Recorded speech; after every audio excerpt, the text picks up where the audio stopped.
കേരള പുലയൻ മഹാസഭ കൊടുങ്ങല്ലൂർ ജില്ലാ കമ്മിറ്റിയുടെയും താലൂക്ക് കമ്മിറ്റിയുടെയും സംയുക്ത ആഭിമുഖ്യത്തിൽ മഹാത്മാ അയ്യങ്കാളിയുടെ 163ാമത് ജയന്തി ദിനാഘോഷവും അയ്യങ്കാളി പുരസ്കാര സമർപ്പണവും നടത്തി.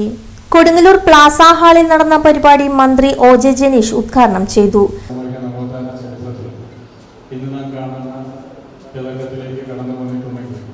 അതിൻ്റെ പുറകിലുള്ള ഒരു വലിയ പോരാട്ടങ്ങളും ഒരുപാട് വലിയ പരിവർത്തനങ്ങളും ഒരുപാട് വലിയ പ്രതിസന്ധികളിൽ തളരാതെ നയിച്ച നവോത്ഥാന നായകന്മാരുടെ സാന്നിധ്യം കൊണ്ട് കൂടിയാണ്.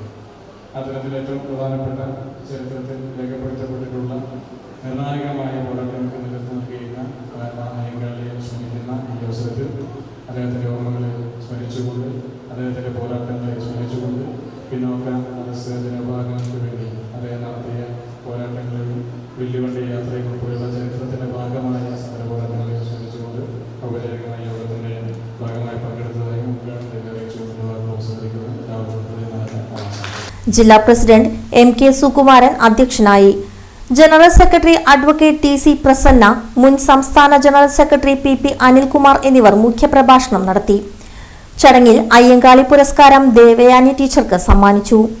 CA. Subramanian, Hariharan Konnakuzhi, Gita Dasharathan, K K. Sahajan, ഇ.സി. Sahajan, Shaji എ.വി., Pushpa, Sheeja Unnikrishnan, PR. Suresh, Sunilkumar എന്നിവർ സംസാരിച്ചു.